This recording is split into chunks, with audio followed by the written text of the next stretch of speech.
Welcome to the Appliance Educator. Today, I'm going to help you understand why your dishwasher might be smelling pretty bad.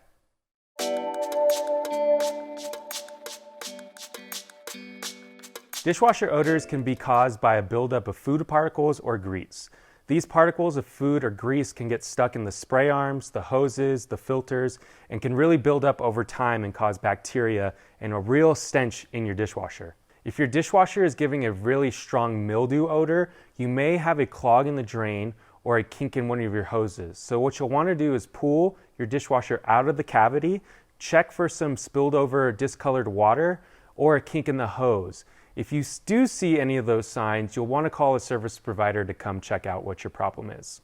There are some eco-friendly solutions to help deodorize your whole dishwasher and help eliminate lasting odors, because other solutions entail scrubbing and taking apart your dishwasher, and nobody has time or patience for that. So the first eco-friendly solution is just some basic vinegar, and you can use apple cider vinegar or white vinegar.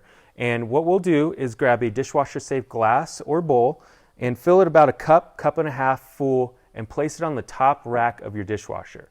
Then you'll want to run a short cycle of either warm water or hot water.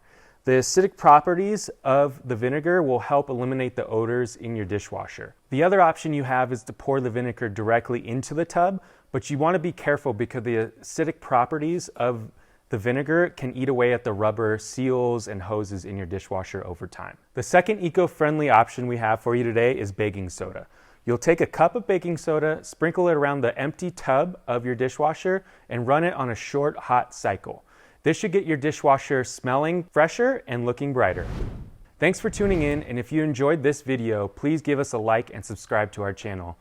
If you have suggestions on things you'd like to see on Appliance Educator, just leave us a comment below and we'll get back to you.